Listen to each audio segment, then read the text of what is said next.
आज की क्लास में देखते हैं लॉज ऑफ केमिकल कॉम्बिनेशन। तो लॉज ऑफ केमिकल कॉम्बिनेशंस क्या होते हैं? Actually these are the laws according to which certain chemical reactions take place. These laws broadly categorized into five categories. First, law of conservation of mass. Second, law of definite proportion. Third one is law of multiple proportions. Fourth, Gay-Lussac's law of gaseous volume. और fifth, Avogadro's law. तो ये जो 5 basic law हैं जो chemical combination के laws के रूप में जाने जाते हैं। ये जो 5 बेसिक लॉ हैं अलग अलग केमिस्ट द्वारा, अलग अलग साइंटिस्ट द्वारा समय समय पर दिए गए हैं, जिससे केमिकल रिएक्शंस को आसानी से एक्सप्लेन किया जा सके। अब केमिकल रिएक्शन जब भी होती है तो उसमें बहुत सारी फीचर्स होते हैं केमिकल रिएक्शंस के। हर फीचर को अच्छे से समझने के लिए हमें लॉज ऑफ केमिकल कॉम्बिनेशन को अच्छे से समझना होगा, जिसमें से law of conservation of mass है, जो ये कहता है कि mass of a reactant can neither be created nor be destroyed, यानी during a chemical reaction mass remains constant. इसका मतलब सीधे हुआ कि अगर कोई कंपाउंड किसी केमिकल रिएक्शन में बनता है तो रिएक्टेंट का जो टोटल मास था और प्रोडक्ट का जो टोटल मास है वो इक्वल होगा, उसमें कोई चेंज नहीं होगा।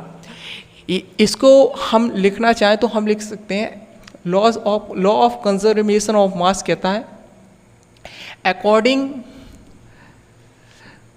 टू दिस लॉ मास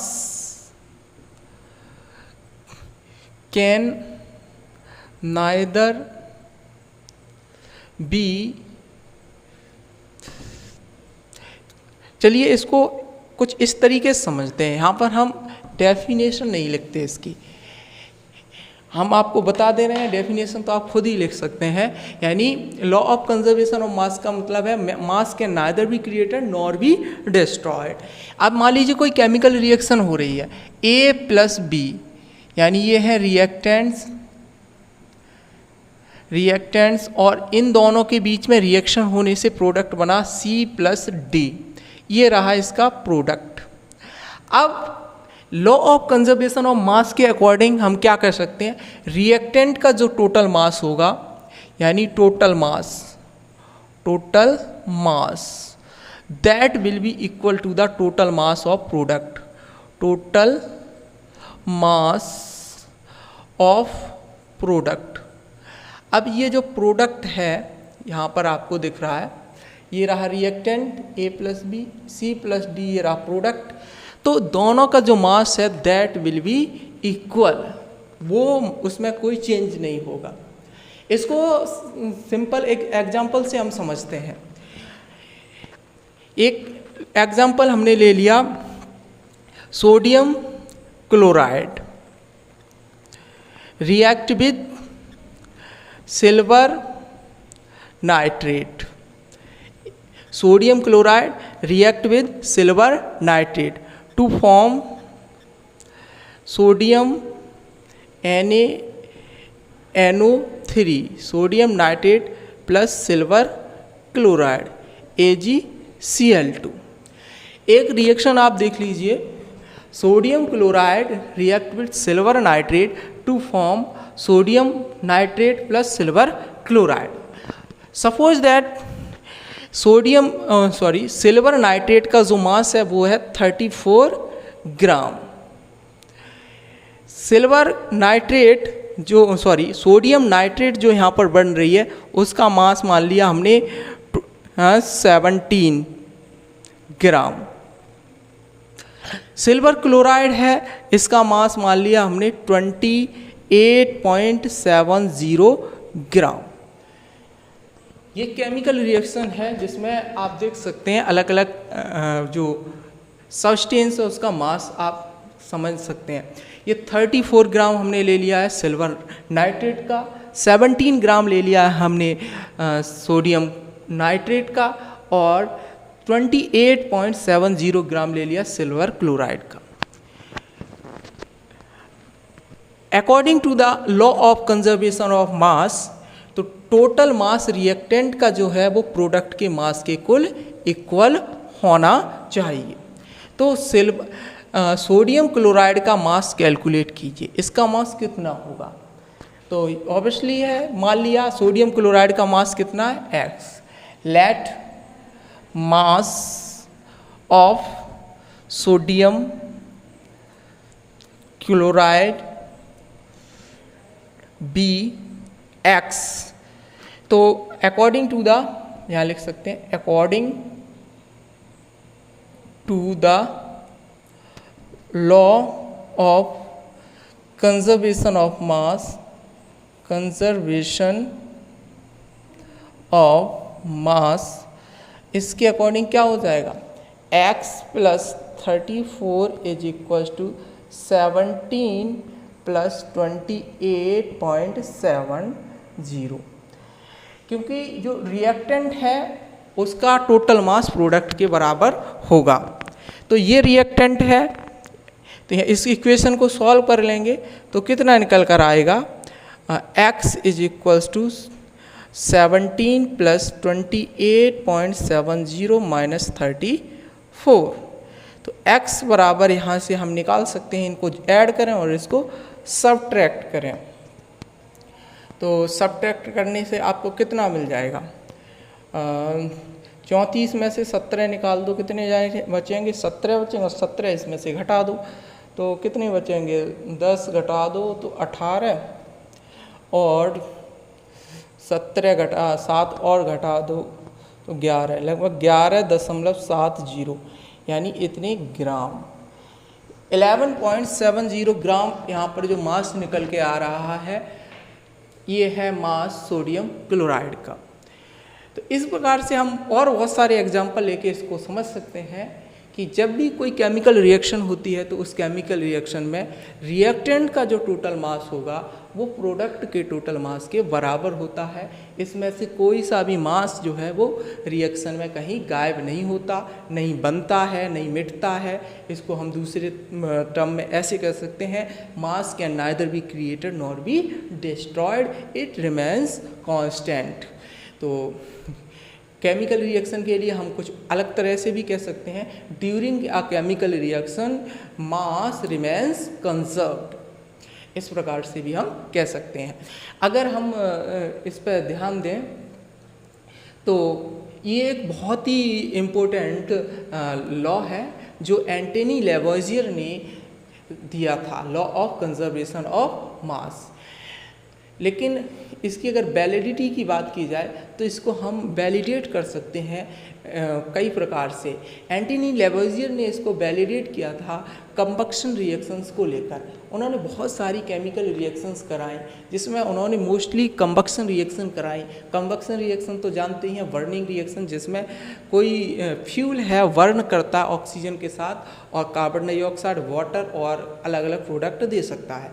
तो कंबक्शन रिएक्शन जैसे एलपीजी गैस है उसकी कंबक्शन रिएक्शन, वो फ्यूल है, लकड़ी जलाना, ये सब कंबक्शन है, बर्निंग है।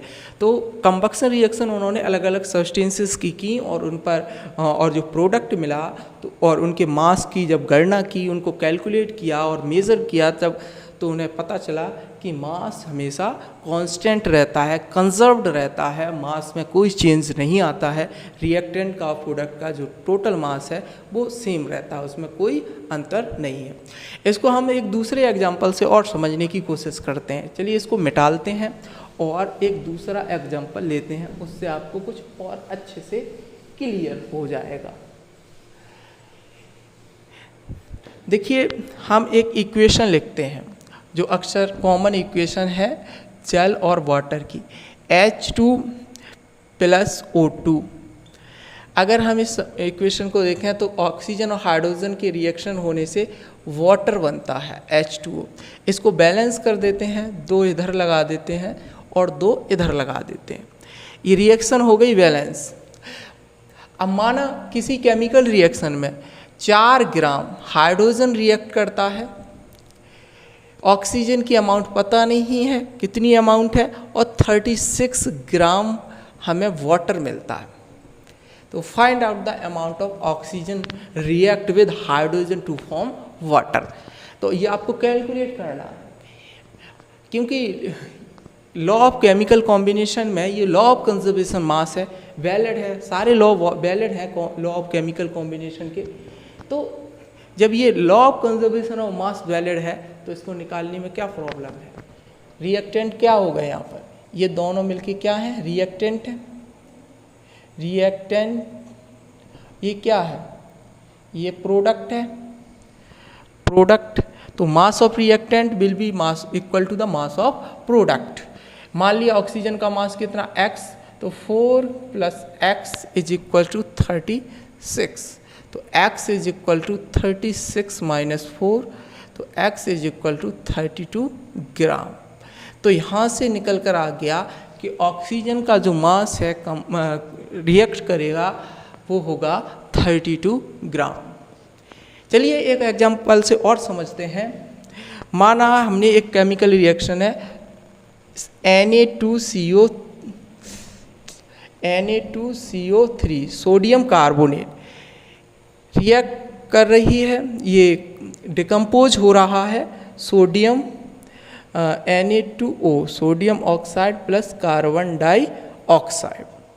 सोडियम कार्बोनेट को अगर हीट किया जाए तो हीट करने पर ये डिकम्पोज हो जाता है सोडियम ऑक्साइड और कार्बन डाइऑक्साइड में।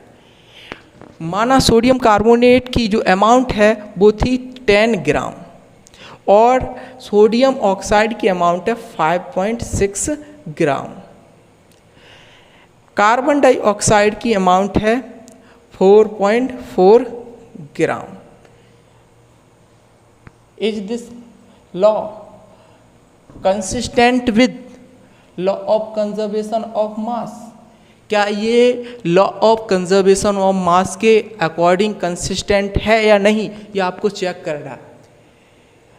तो इसमें हमें करना क्या है, इसमें हमें शो करना होगा mass of reactant combined with mass of reactant will be equal to the total mass of the product. अब रिएक्टेंट का मास कितना है, तो यहाँ लिखेंगे मास of reactant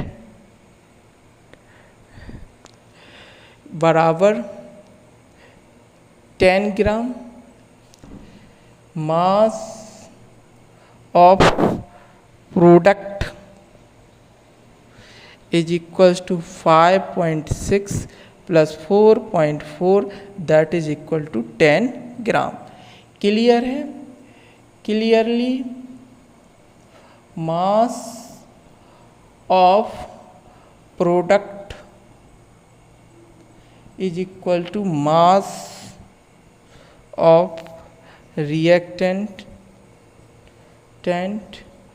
that is the 10 gram. Hence this law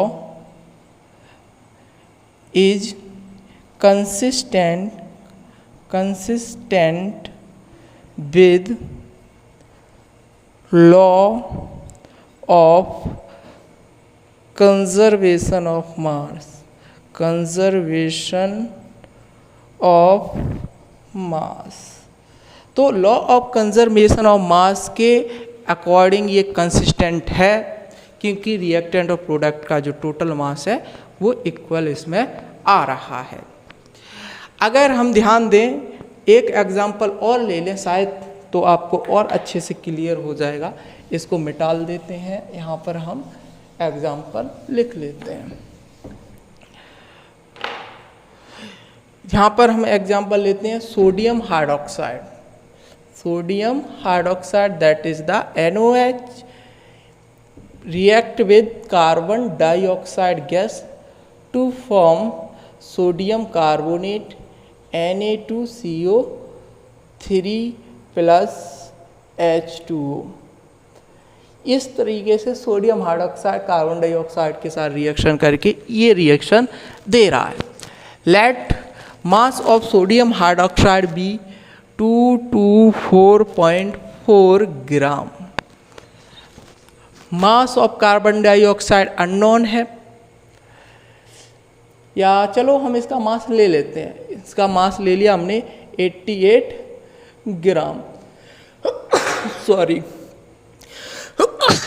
sorry, इसका मास हमारे पास नहीं है, मानते हैं, इसका हमें कैलकुलेट करना है।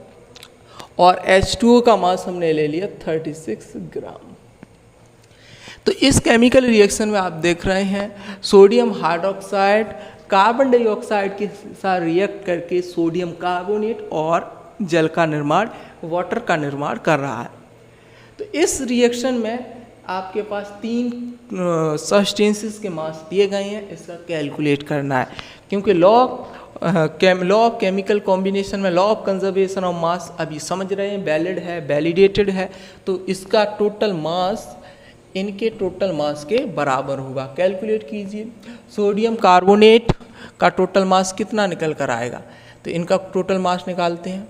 तो टोटल मास ऑफ रिएक्टेंट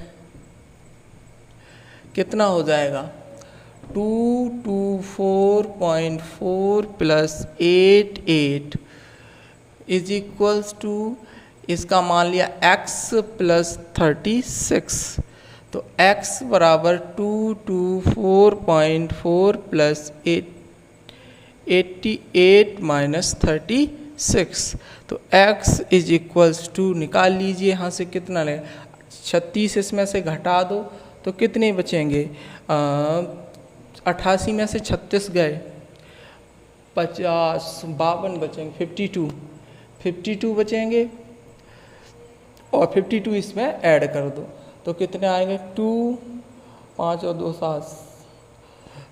7 और 4 और 2 6.4, शायद इतना आएगा, इतने ग्राम आएगा। देख लीजिए आप ऐड करके, अगर कोई मिस्टेक हो ऐड कर लेंगे, इसमें कोई बड़ी बात नहीं है। तो यहाँ से आपने देखा कि इस केमिकल रिएक्शन में सोडियम हाइड्रोक्साइड और कार्बन डाइऑक्साइड की मैंने रिएक्शन कराई और इसमें सोडियम कार्बोनेट और वाटर का निर्माण हो रहा है, ये बन रहा है।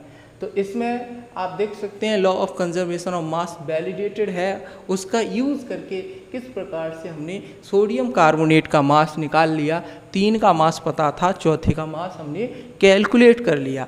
तो कितना हेल्पफुल है लॉ ऑफ कंजर्वेशन ऑफ मास, इस टाइप की केमिकल रिएक्शंस जो होती हैं उसके अंदर मास कैलकुलेट हम कर सकते हैं इसका यूज करके। तो ये तो था लॉ ऑफ कंजर्वेशन ऑफ मास, जिसको हमने कुछ एग्जाम्पल्स के जरिए आपको समझाने की कोशिश की। अब मैं बता दूं लॉ ऑफ कंजर्वेशन ऑफ मास क्यों महत्वपूर्ण है। ये बहुत ही महत्वपूर्ण इसलिए है क्योंकि जितनी भी केमिकल रिएक्शंस हैं, जो भी हम प्रोडक्ट बनाते हैं, और ये समझ लीजिए मैटर जो भी है, तो मैटर के अंदर जितना भी मास है वो कंजर्व्ड क्यों रहता है। हालांकि आगे चल के पढ़ोगे मास एनर्जी कंजर्वेशन, यानी लॉ मास एनर्जी दोनों को मिला के एक कंजर्वेशन का लॉ दिया गया है, क्योंकि मास भी कुछ केसेस में एनर्जी में कन्वर्ट हो सकता है। आइंस्टीन ने इसको प्रूव किया है, लेकिन मास यूनिकली ही मोस्टली केसेस में अपने आप में कंजर्व्ड रहता है, फिक्स रहता है, इसकी वैल्यू में कोई चेंजेस नहीं आते हैं। लेकिन कुछ कंडीशंस हैं जहाँ पर मास एनर्जी में कन्वर्ट होता है, तो mass energy conservation law combine कर दिया गया है, एनर्जी कंजर्वेशन लॉ को मास के साथ ऐड कर दिया गया है। लेकिन जो law of conservation of mass है, ये इसका इतना ज़्यादा एप्लीकेशन है कि केमिकल रिएक्शंस में किसी भी रिएक्टेंट का, प्रोडक्ट का मास हम ईजिली कैलकुलेट कर सकते हैं और पता लगा सकते हैं कि कौन से रिएक्टेंट का मास कितना होगा। अगर अब बात करें लॉ ऑफ डेफिनेट प्रोपोर्शन की, तो ये भी दूसरे नंबर पे लॉ है, लेकिन इसे जोसेफ प्रोस्ट ने दिया था। और ये लॉ जो है एक किसी पर्टिकुलर कंपाउंड में डिफरेंट एलिमेंट की एक डेफिनेट रेशियो को इंडिकेट करता है।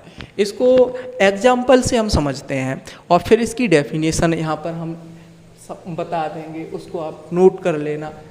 एग्जाम्पल इसका हम लेते हैं, चलिए वाटर की शुरुआत की थी, वाटर से, तो चलो वाटर से ही एग्जाम्पल इसका ले लेते हैं। जैसे मान लीजिए वाटर है H2O, अब H2O में हम जानते हैं हाइड्रोजन का मास होता है mass of hydrogen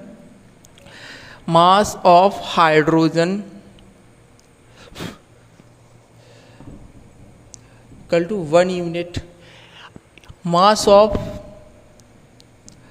oxygen atom का 16 यूनिट।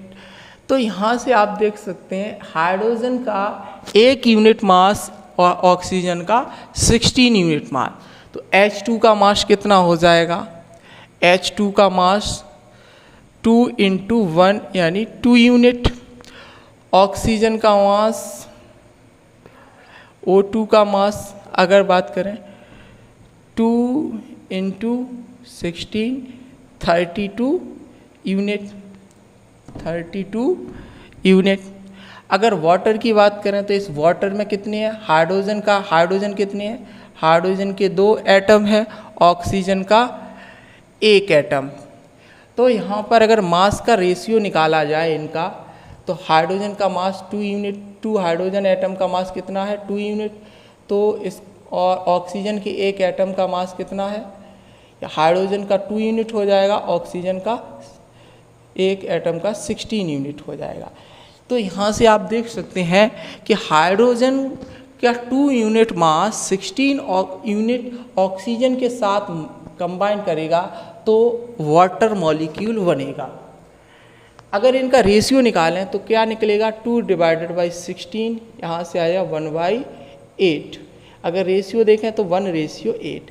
अब ये जो 1 है ये आया है हाइड्रोजन से और 8 है ये आया ऑक्सीजन से।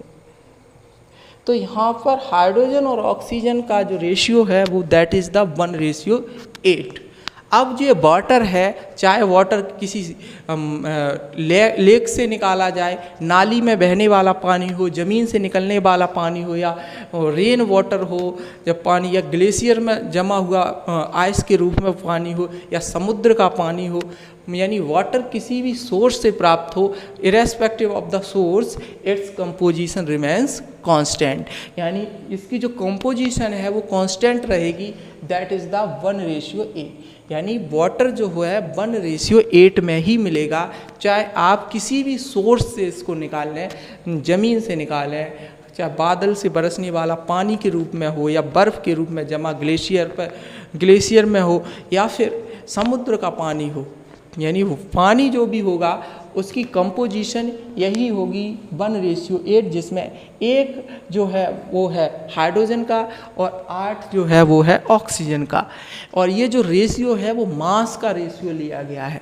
तो जोसेफ प्रोश ने कहा था कि for any compound different element combined in a definite ratio by mass to form that molecule. यानी उस मॉलिक्यूल को बनाने के लिए एक डेफिनेट रेशियो में कंबाइन होकर ही ये संभव है। यहाँ पर हम दूसरा एग्जांपल लेते हैं, वो लेते हैं कार्बन डाइऑक्साइड। अब कार्बन डाइऑक्साइड का क्या है? CO2।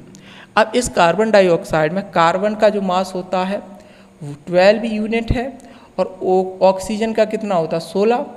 अब ऑक्सीजन यानी O2 का निकालते हैं तो ऑक्सीजन का कितना है? 16 यूनिट। 16 × 2 कितना आ जाएगा? 32 यूनिट। तो यहाँ पर अगर देखेंगे 12 यूनिट कार्बन कितने के साथ कंबाइन कर रहा है? 32 यूनिट ऑक्सीजन के साथ कंबाइन कर रहा है। तो क्या बनता है आपका? कार्बन डाइऑक्साइड बनती है। अगर इनका रेशियो निकालें तो निकलेगा 12 / 32। अगर डिवाइड करें यहाँ पर 4 से काटो 3 बार कटेगा, 4 से काटो 8 बार, तो इनका रेशियो निकल कर आ रहा 3:8। तो कार्बन डाइऑक्साइड का जो मॉलिक्यूल है उसमें कार्बन और ऑक्सीजन हमेशा ऑलवेज 3:8 में ही प्रेजेंट होंगे, इरेस्पेक्टिव ऑफ इट्स सोर्स। अब चाहे ये कार्बन डाइऑक्साइड हम लोग जो रेस्पिरेशन प्रोसेस के थ्रू बाहर निकालते हैं, एक्सहेलेशन प्रोसेस में तो कार्बन डाइऑक्साइड बाहर निकालते हैं, हमारे द्वारा या किसी भी जीवों द्वारा निकालने वाली कार्बन डाइऑक्साइड लिविंग ऑर्गेनिज्म जो भी हैं वो निकालते हैं, या फिर कंबक्शन में, दहन में जो फॉसिल फ्यूल्स हैं, गाड़ियों द्वारा जो कार्बन डाइऑक्साइड रिलीज होती है वो हो, या फिर किसी बैल्कनी में कोई ज्वालामुखी फटता हो उसमें कार्बन डाइऑक्साइड हो, या जंगलों में लगने वाली जो आग होती है यानी जो उसमें निकलने वाली कार्बन डाइऑक्साइड हो, किचन में एलपीजी गैस जलाते हो उससे निकलने वाली कार्बन डाइऑक्साइड हो, या फिर लेबोरेटरी में सिंथेटिक रूप से बनाने वाली कार्बन डाइऑक्साइड हो, केमिकल रिएक्शन जब कराते हैं तब बनने वाली कार्बन डाइऑक्साइड हो, यानी किसी भी स्रोत से यानी कोई भी सोर्स से कार्बन डाइऑक्साइड निकले, भले ही कुछ भी हो, लेकिन उसकी कॉम्पोजिशन 3:8 में ही होगी, जिसमें 3 रेशियो जो है वो कार्बन को रिप्रेजेंट करता है, 8 रेशियो जो है मास, 8 रेशियो ऑक्सीजन को रिप्रेजेंट करता है, और ये जो रेशियो है उनके मास का रेशियो है, समझे। तो ये जो रेशियो मिल रहा है सिंपल होल नंबर रेशियो मिल रहा है, होल नंबर के रूप में मिल रहा। होल नंबर तो आप जानते ही हैं, यानी होल नंबर कौन से होते हैं, यानी ये नेचुरल नंबर में 0 जोड़ दो, 0 1 2 3 4 5 6 7 8 9 10 11 इस तरीके से इनफाइनाइट तक जो नंबर्स होते हैं वो सब होल नंबर्स में आ जाते हैं। तो जो रेशियो आएगा वो सिंपल होल रेशियो ही आएगा, फ्रैक्शन में नहीं आएगा। फ्रैक्शन का मतलब समझे, जैसे 1/4 है, 3/4 है, या पॉइंट में 1.3 है, 1.9 है, 1.88 है, इस तरीके का रेशियो नहीं, मतलब सिंपल होल रेशियो आएगा, होल नंबर में आएगा। और ये जो है कंबाइन करते हैं इन डेफिनेट रेशियो बाय मास, यानी मास का रेशियो यहाँ पर हमें कंसीडर करते हैं।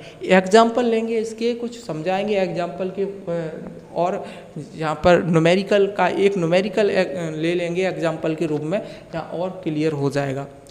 देखो लॉ ऑफ केमिकल कॉम्बिनेशन में जो लॉ ऑफ डेफिनिट प्रोपोर्शन है, इसको आप इस तरीके से समझ लीजिए कि कोई भी स्रोत है, सोर्स कोई भी हो, अगर कंपाउंड कोई है, विशेष प्रकार का कंपाउंड है, उसकी कॉम्पोजिशन फिक्स होती है, सोर्स का इसमें कोई योगदान नहीं है, सोर्स का कोई रोल नहीं है, कहीं से भी निकले रहेगा वही। तो ये उसकी नेचर को रिप्रेजेंट करते हैं, किसी भी मॉलिक्यूल के नेचर को भी रिप्रेजेंट करते हैं। एक एग्जांपल यहाँ पर हम लेते हैं न्यूमेरिकल के रूप में, उससे कुछ चीज़ें और क्लियर हो जाएंगी। चलिए इसको मिटालते हैं पहले ठीक से, उसके बाद देख लेते हैं। मिट गया ये, चलो एग्जाम्पल ले लेते हैं।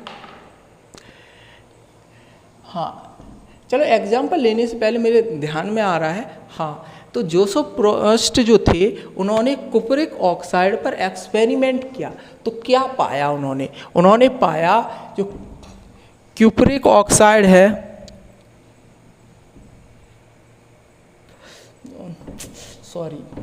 कार्बोनेट है, उसकी कुछ उन्हें परसेंटेज मिली, जिसमें उन्होंने कॉपर की परसेंटेज, ऑक्सीजन की परसेंटेज और कार्बन की परसेंटेज। कॉपर की परसेंटेज 51.35, यहाँ पर ऑक्सीजन की परसेंटेज 9.74 और वहीं पर कार्बन की परसेंटेज 38.91। इसी प्रकार से उन्होंने दूसरा एक्सपेरिमेंट किया, उसमें भी उन्हें कॉपर की परसेंटेज 51.35, ऑक्सीजन की परसेंटेज 9.74 और कार्बन की 38.91। ये पहला एक्सपेरिमेंट उन्होंने किया ए, और ये बी एक्सपेरिमेंट किया। यानी जिसमें पहला एक्सपेरिमेंट था वो था, ये मिला उन्हें नेचुरल सोर्स से, नेचुरल सोर्स, और ये है सिंथेटिक। अब ध्यान देना, जोसेफ प्रोस्ट ने जो एक्सपेरिमेंट किया था कुपरिक कार्बोनेट पर, तो उन्होंने कुपरिक कार्बोनेट को एक तो सिंथेटिकली बनाया और फिर उसकी कॉम्पोजिशन को चेक किया, और एक नेचुरल सोर्स से उन्होंने उठाया। और देखा कि कुप्रिक कार्बोनेट में जो 3 एलिमेंट हैं, कॉपर, कार्बन और ऑक्सीजन, तीनों की जो कॉम्पोजिशन है रेस्पेक्टिवली कुछ इस तरीके से मिली उन्हें। कॉपर की कॉम्पोजिशन मिली 51.35%, ऑक्सीजन की मिली 9.74% और कार्बन की 38.91%। जब उन्होंने देखा ये नेचुरल सोर्स में इस तरह की कॉम्पोजिशन है, जब सिंथेटिकली उसको बनाया कुप्रिक कार्बोनेट को, तब उसकी कॉम्पोजिशन को देखा, निकाला, तब भी उन्हें सेम डेटा मिला, इसमें कोई चेंज नहीं था। तो इस डेटा के बेस पर उन्होंने कहा कि जो कंपाउंड है उसमें डिफरेंट एलिमेंट का जो रेशियो है वो फिक्स होता है, वो सोर्स पर डिपेंड नहीं करता, वो डेफिनेट रेशियो बाई मास से कंबाइंड होते हैं सभी एलिमेंट, तब कोई विशेष molecule, special molecule, special compound बनाते हैं। तो यहीं से उन्होंने जोसेफ प्रॉस्ट ने लॉ ऑफ डेफिनेट प्रोपोर्शन दिया था इस डेटा के बेस पर। तो ये मुझे अभी ध्यान आ गया तो मैंने आपको बताया। ये जोसेफ प्रॉस्ट द्वारा, उनके द्वारा जब एक्सपेरिमेंट किया गया था तो उनकी एक्सपेरिमेंट का सबसे मेन, सबसे इम्पोर्टेंट एग्जाम्पल है जो उन्होंने परफॉर्म किया था।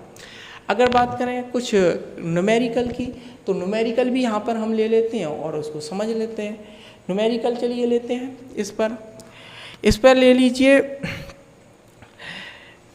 Copper oxide react.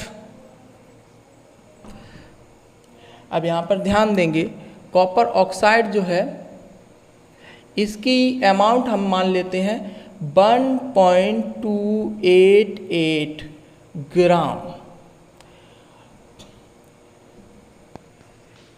ये जो न्यूमेरिकल करना है इसको हम एक डेटा बनाते हैं और उसको इस लॉ के अकॉर्डिंग हम सॉल्व करेंगे और समझेंगे लॉ ऑफ डेफिनेट प्रोपोर्शन को क्लियरली, जिसमें से हमने कॉपर ऑक्साइड को ले लिया है एग्जाम्पल के तौर पर और जिसकी अमाउंट ले ली है 1.228 ग्राम।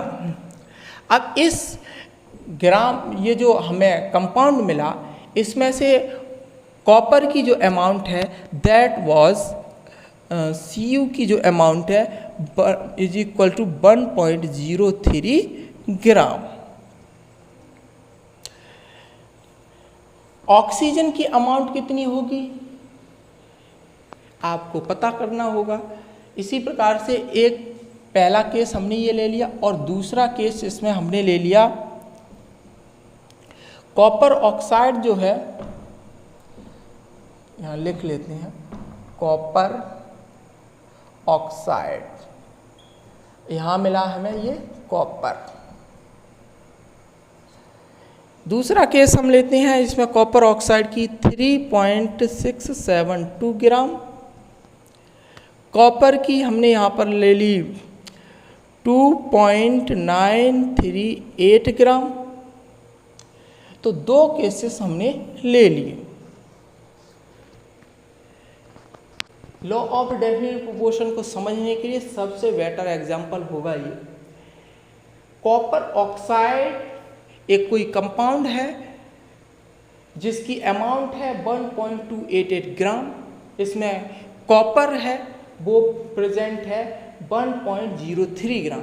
अगर कॉपर इतना प्रेजेंट है तो ऑक्सीजन का अमाउंट निकाल सकते हैं यहाँ से। ठीक इसी प्रकार से एक दूसरा सैंपल है, इसमें कॉपर ऑक्साइड का अमाउंट है 3.672 ग्राम, कॉपर का अमाउंट है 2.938 ग्राम। इसमें भी हम ऑक्सीजन की अमाउंट कैलकुलेट कर सकते हैं। हमें करना है so that this law is consistent with law of definite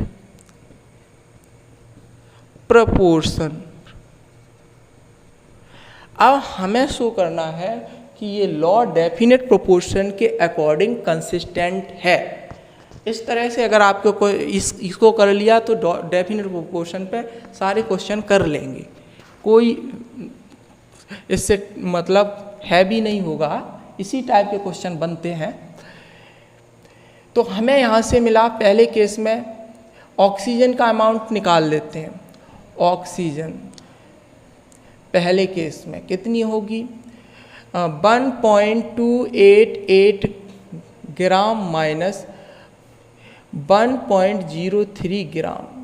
इनको अगर माइनस करते हैं तो यहाँ से डेटा माइनस करते हैं, कितना मिलेगा, लगभग 0.25